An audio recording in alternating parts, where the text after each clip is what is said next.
What's up, elves, wizards, orcs, dwarves, men, goblins, and everything else in between? As you all know, it's Lord of the Rings time. You can tell from that thumbnail, you can tell from that title, and you thought we were done with this. Well, yes we are. The Nuzlocke attempt was eventually, as you can tell by the tally, successful eventually.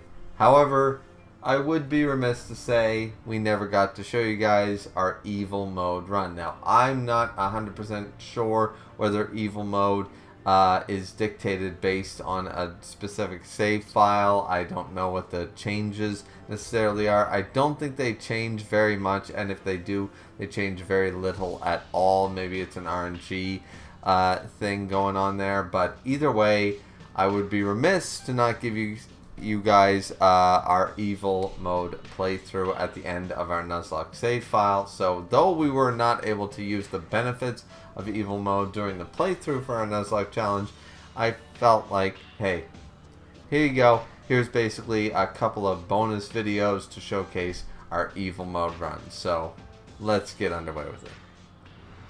Alright, here we go. So it's evil mode time. Get right in there. We're going to go all the way back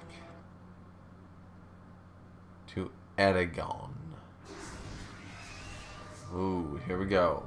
We never did fight a Nazgul. You can run into them as a random battle. And here we go. We take an aim shot to our orc captain.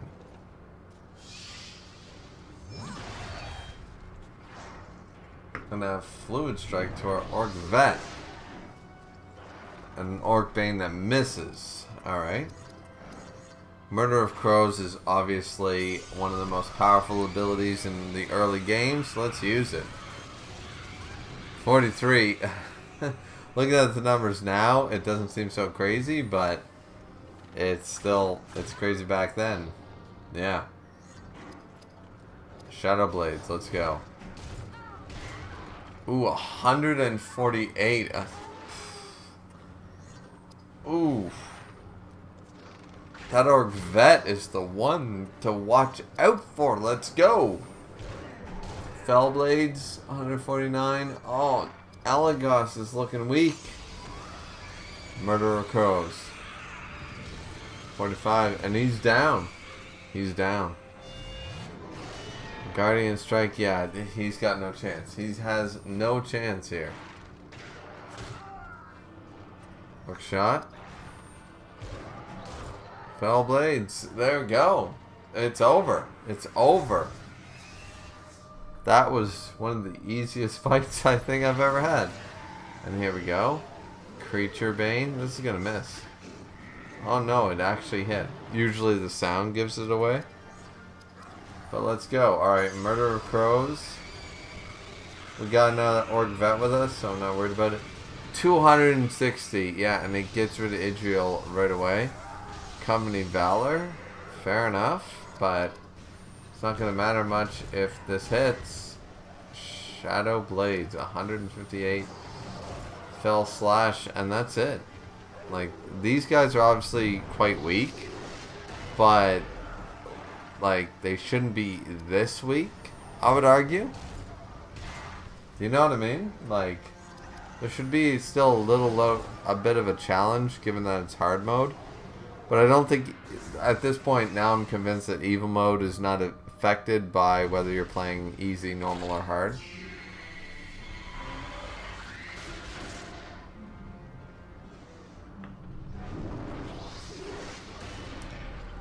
Okay.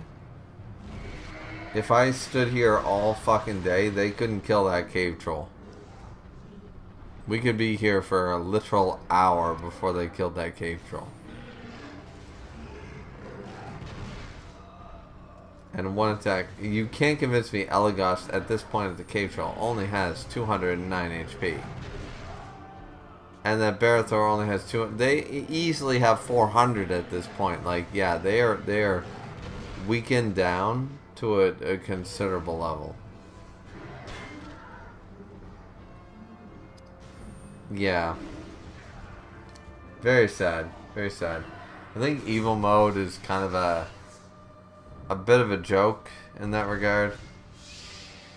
Oh, we're finally going to play the Nazgul. Nazgul versus Barathor and Idriel. And Hadhood, actually. Okay, alright.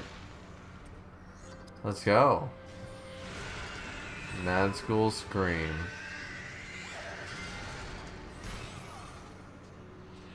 Let's get rid of Hadhood right out of the gate because he's got the one that can damage us the most. Oh, 433, never mind. Adriel can damage us the most. Shattering Strike, 71. Once again, we've already started, so we might as well continue. Get rid of Hadhood as quick as we can.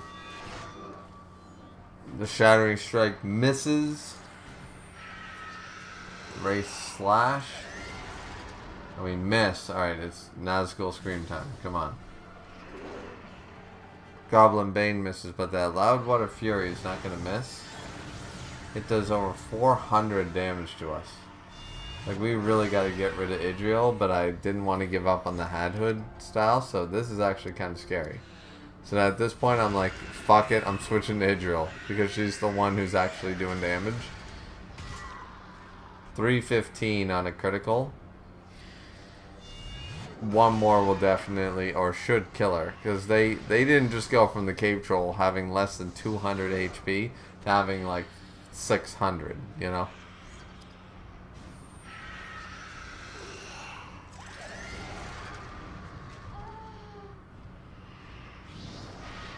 There we go.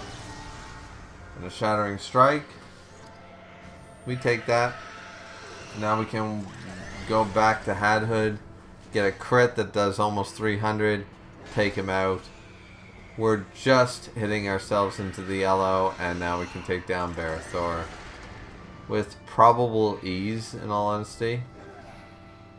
Goes for an attack. We're just going for the regular Race Slash. That's 2, and he's basically done for.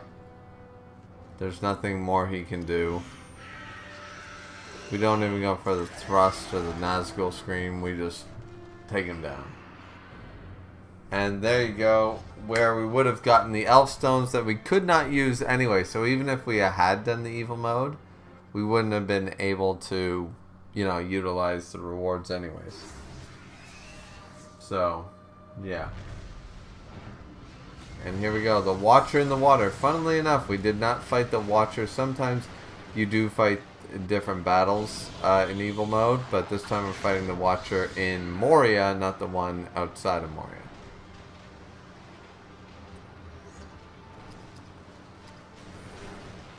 Already took quite a bit of damage there. So we go for Reeking Spout to do 250 to everybody. And the Flaming Fury does over almost 400 damage, and that's actually pretty damning. And here comes the Draining Shot, which gives back 216. Like, holy shit. So I go for the Tentacle Frenzy, which does less than 100 to everybody. I'm worried about actually losing this particular one because I'm like, they've got me by the short hairs here. And Loudwater Fury, even though it's not like super effective, still doing 239. So we go for the Reeking Spout again to do another like 250. And it does take down Idriel, which I expected it to because that's over 500. No way she had over 600 HP at this point. But the Flaming Fury still does quite a bit of damage to us.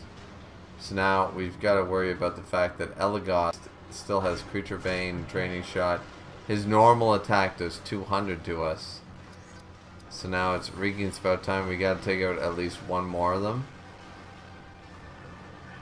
And it does get rid of Hadhood out of all of them. Instead of Elagos, but Elagos of course had that Draining Shot. Thankfully, the Reeking Spout did what it was supposed to do. Now we can Tentacle Whip him and get him out of here. But still, like, kind of a close call in all honesty. If they were a little stronger, would have been a big issue.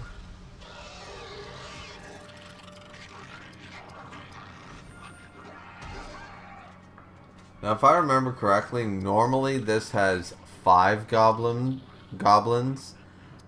in it. But right now it's only 4. I don't know why they decided to do that, but it is what it is for evil mode. We go straight for the stun, of course, and now we're going to fire just arrows where we can from our guys that can only be attacked by Idriel. And we're doing major damage. She's going to go for some haste of the elves, which is fine. Dandy, Flaming Fury on one of them, which once again, none of them have over 1,000 health, so yeah, fair enough. But this Leaping Slash, done. Done like dinner. So there goes Idriel. We don't need to worry about Loudwater Fury. So now let's just slowly but surely take down the dwarf, the one with the most amount of HP. So we just slowly pull some chip damage. 140 here, 140 there. It's all good. And then here come the arrows of sleep, but it's only on one at this point. They don't have the passive.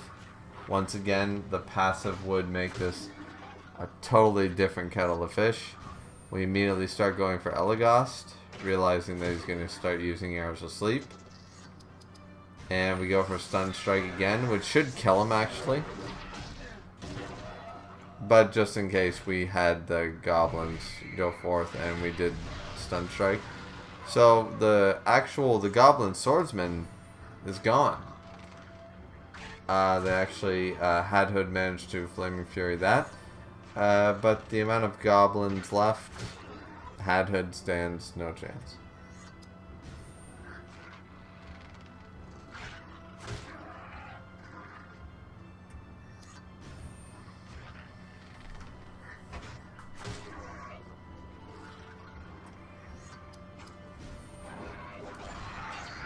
Okay. And that's that.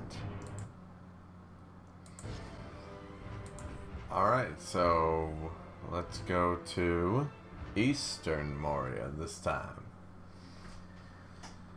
Eastern Moria should be a little more entertaining because it's Balrog territory, right? Oh, we get some troll action here. A couple of cave trolls is what it is.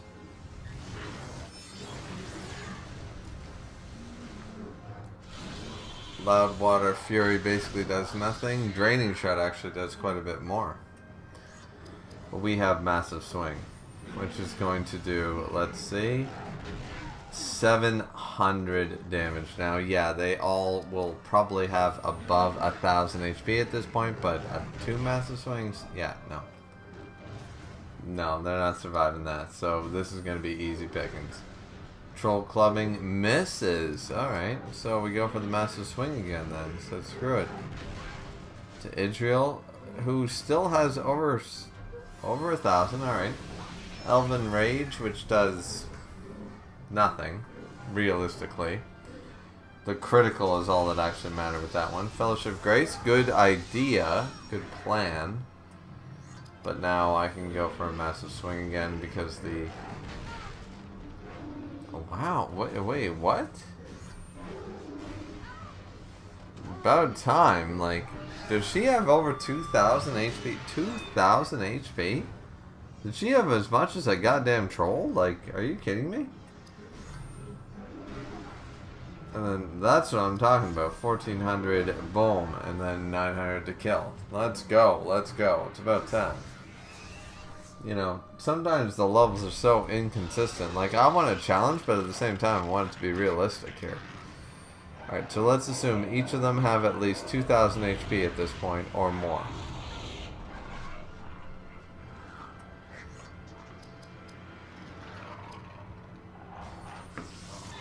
So, stun striking is going to be very vital.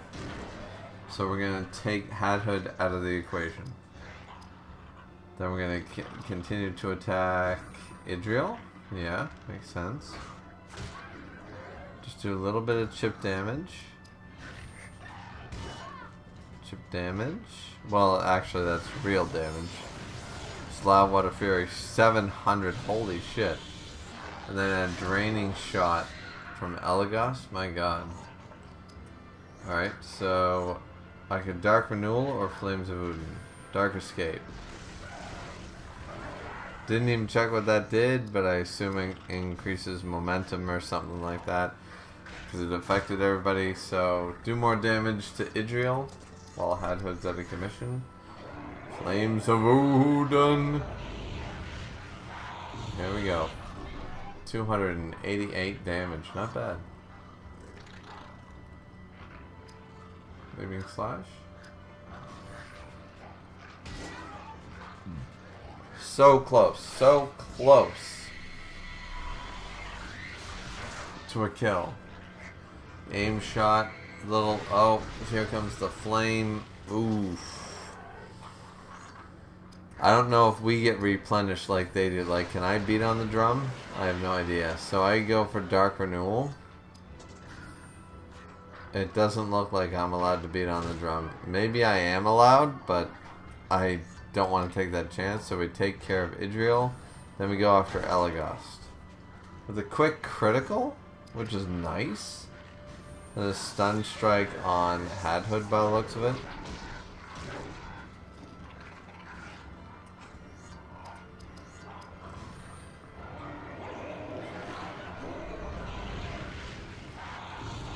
Flames of Odin on Elagos.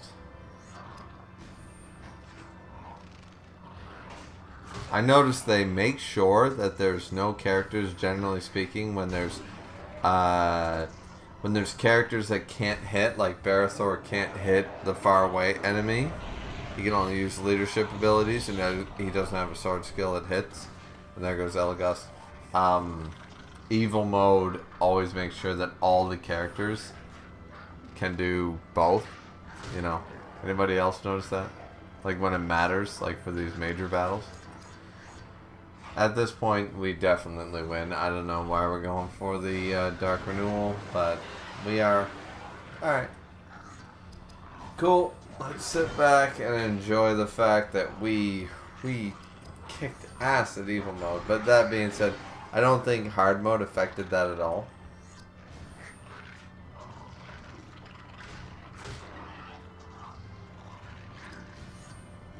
I'd like to think that it did. Like, I'd like to think, because I've definitely fought different battles.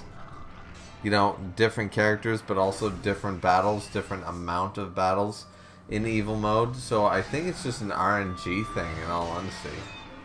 I think they randomize it. It's like 3 to 5 battles per area. It gets randomized, and so does the party. But I don't think it's affected by difficulty or anything like that. So here we are right before the Balrog fight, and so it's battle march time with our drummer troll. There we go, battle march. Massive swing on Hadhood, boom. Stone shield on Elagos. Person might. 500 damage, actually, quite a bit. Quite a bit. Sonic Fury, just do a little bit of chip damage to everybody, right? Yeah, except Elagos, but it does help break the shield, right? Now, massive swing to Hadhood again. 800 damage, okay. He's got to be feeling that. Oh, this is going to miss. And are you going to hit the drummer? Yep. It's going to hit the drummer. Boom. There we go. And here comes the Dwarven Cleave on a regular troll. Oh, almost 800 damage. Goddamn. So we could Sonic Fury again. Or we could Darkest Renewal. Oof. What do we do? We're going to go for Sonic Fury.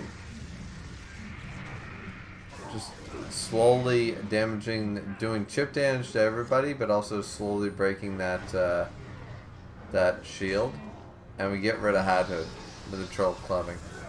At this point, Barathor decided to go for the Citadel of Rage, great, but he also went for the Fellowship of Grace. So he's sort of done like dinner, and now it's Darkest Renewal time for our cave troll. There's no way they can do 3,600 damage. Not anymore.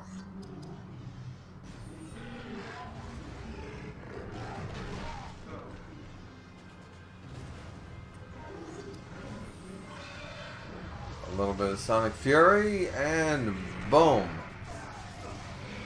Elagos finally, after all those little chips, finally got rid of the Stone Shield. Massive Swing finally took out Barathor, and now Elagos is the only one who is left. And I feel bad almost leaning back and just being like, yep, this is evil mode. This is evil mode when you go up against me, you know? So, yeah. Piercing Might comes in. It's gonna do probably heavy damage. And it does. It does almost half a C now. Or half a millennia now? I don't know how to... What's the equivalent? Half an M note, would it be? I think it's a C note for 100. Anyways, a Massive Swing will take him out, so I don't know why we're hesitating there, but... Or, no, it won't actually, because we just finally broke out the Stone Shield. And he's using Draining Shot to get health back. Smart. Smart play.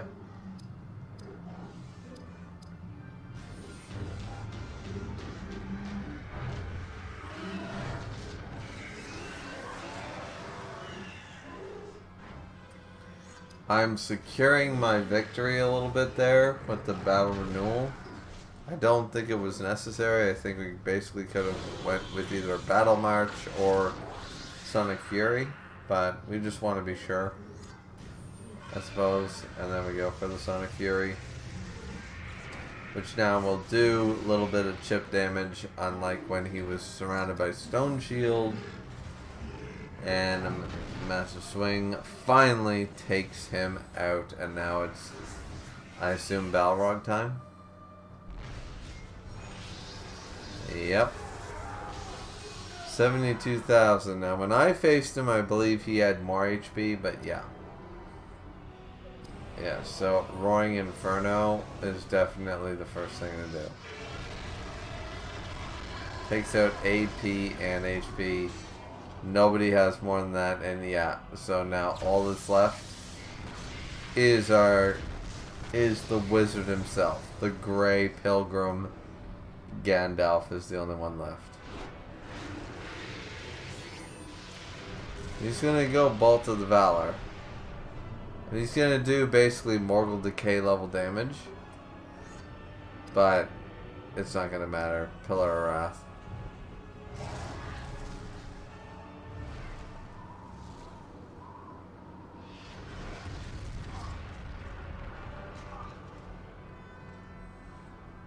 Like with Elite Four members in Pokemon, I sort of wish that they would use items.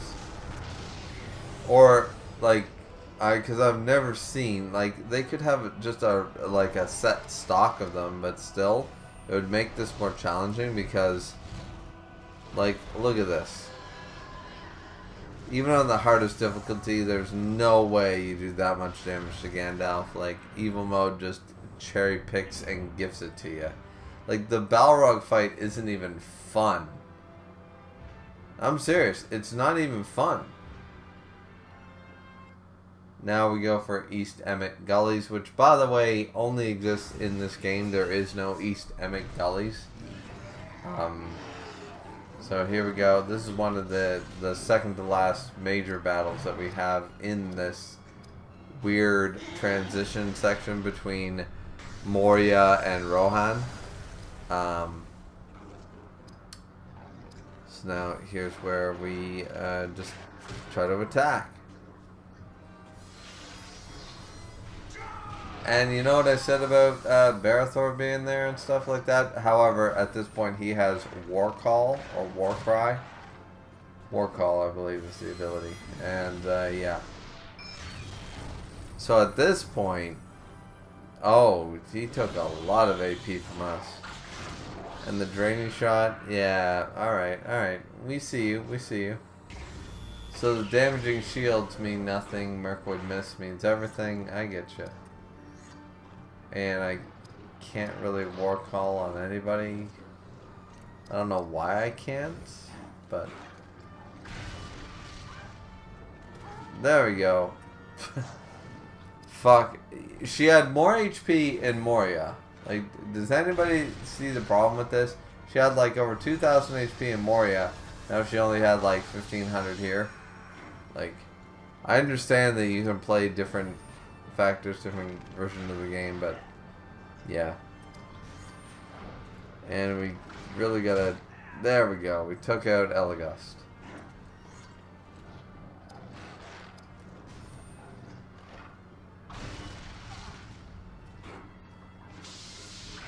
So, though it seemed that they had the upper hand, once we take out Barathor, which, there we go. Once again, this would be much more challenging if they would introduce items to evil mode. Now we just need to take out the elf.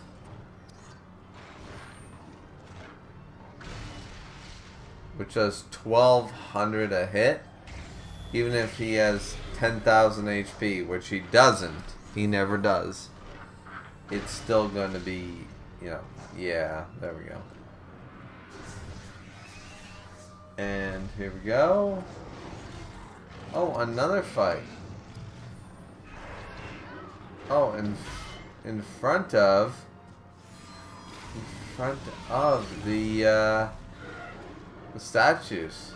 In front of the, which is very inaccurate because we're not, the East Emic Gullies were not there. You know, there is no East Emic Gullies and they would not be facing that way. But it's just a really cool shot, you know what I mean? So, we're not really struggling here. Oh, now we are. That Citadel Rage took out one of our... Wait a minute. Oh, shit. They're doing heavy damage to our Kais.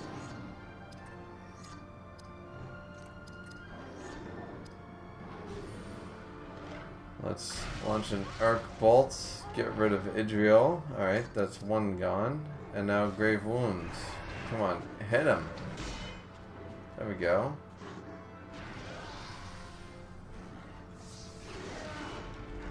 Shit. So the Urk Captain is all that's left. So we're going to hit Barathor for a critical.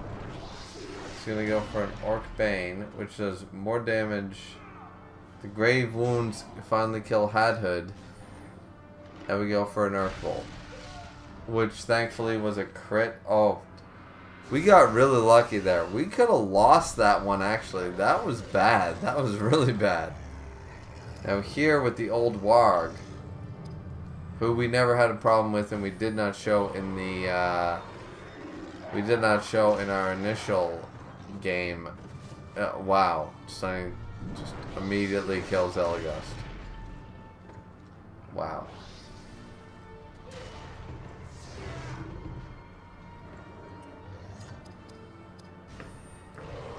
Yeah, I did not show the old Warg boss battle because it was pretty clean. You know, I didn't have this type of struggle with it, so I don't think anybody even died, honestly. And now we go for the Stunning Bite on Barathor. And now we go for the double clawing on Hadhood. And with that double critical, I don't think that was necessary, but it definitely took him out. And now a double clawing on Barathor will definitely take him out. Boom. There we go. So, that is the first disc worth of evil mode completely dealt with. And now we're into the next part, which is Rohan, Home of the Horse Lords. Our first battle was Morrowind, which you all know that we lost the first one. I lost the footage maybe, but this might be an accurate description on how it went down. Seriously, like, I did so terribly here the first time.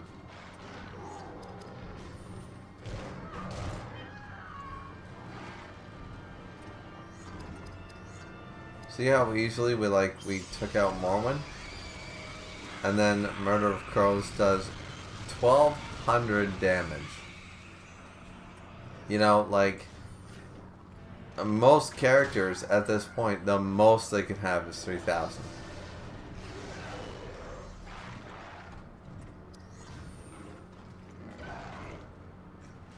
We missed the Orc Pincer, but that Orc shot, even doing that little bit, gifted Galadriel for 1,700, that literally saved him. Because here comes the Murder of Crows again.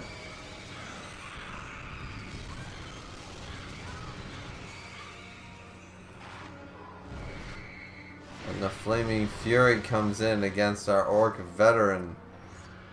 But that's really not going to matter when the Fell Blades hit, because 438 damage, an Orc shot, it's probably over.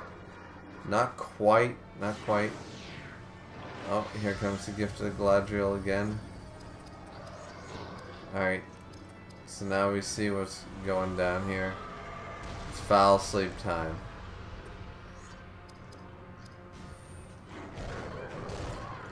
And now we're just gonna keep attacking Idriel with the Fell Blades. That's almost 1,000 damage. This will put it to 1,000. Gift to the Galadriel. But not barely even 1,000. And now Murder of Crows.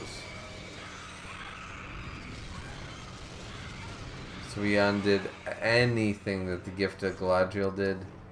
Now it's time to go forth. Yeah, she only has about 2,000 HP. There it is, that one crit. It all mattered. And now it's Hadhood's turn. And that Orc shot did way too much. And I don't blame him for being able to do 2,200. He should.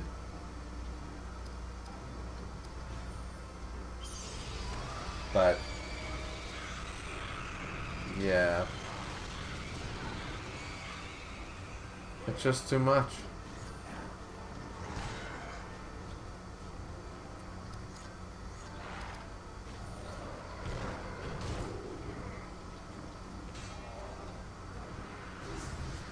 The first part of Rohan, Home of the Horse Lords, is done like dinner. Now this is the final stage of the bridge.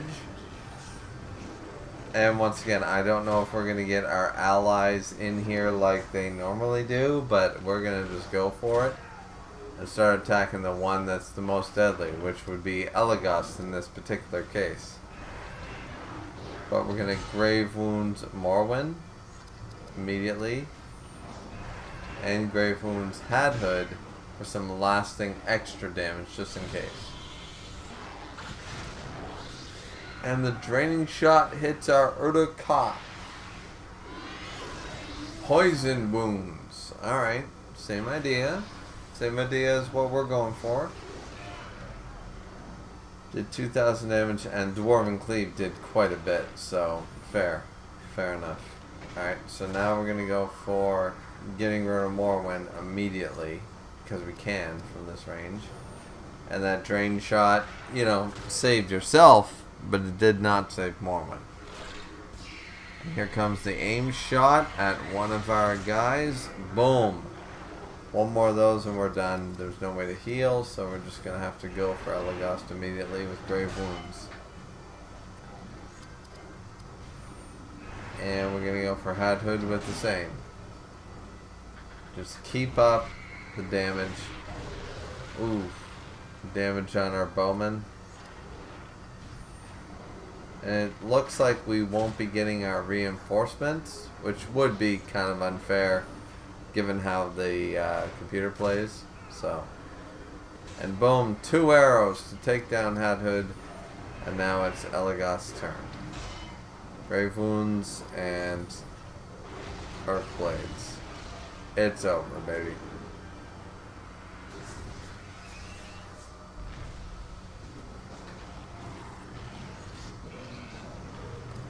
Boss battle time. We are Grima Worm Tongue with our black speech. Doing an easy 700 to everybody. Stunning Cleave, which once again I don't believe these guys can be. Can they be stunned? They can definitely. Maybe they can be stunned. Stunning Strike. I'm pretty sure they can be stunned, so that's a good start. Urk Lance. Of course, the Urk Lance has this like poisonous effect. Like this lasting bleeding effect. So Royal Grace, there's no way for him to have that shield, by the way, at this point, as far as I know, unless you play evil mode and then go back. But how would you ever do that? So yeah, he should never be able to have that shield at this point. But that being said, you know, it's fine. And wow, doing quite a bit of damage. And finally hit that stunning strike. So yes, they apparently can be stunned. And the Urk Captain goes for the Urk Lance of 500 damage. Do we go for the Black Speech?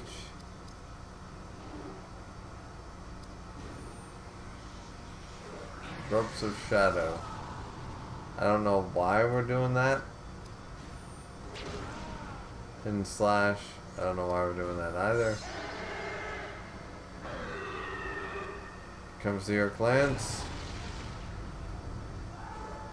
And he dies from the Urk Lance. Poison. Let's go. And here comes the final battle in the Rohan Home of the Horse Lords area, at least. It's Sharka time.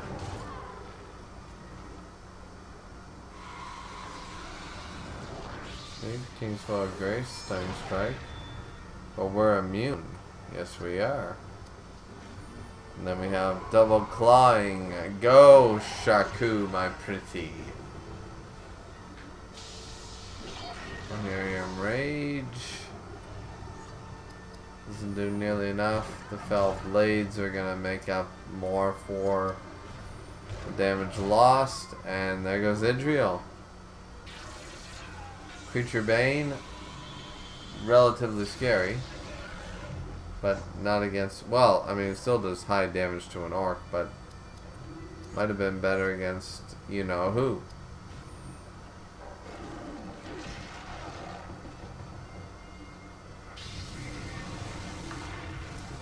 Lethal Bite did quite a bit of damage, but Eowyn manages to absorb it all back up. So we Fell Blades him twice. Then he uses, Elagos uses Kingsfall's Grace.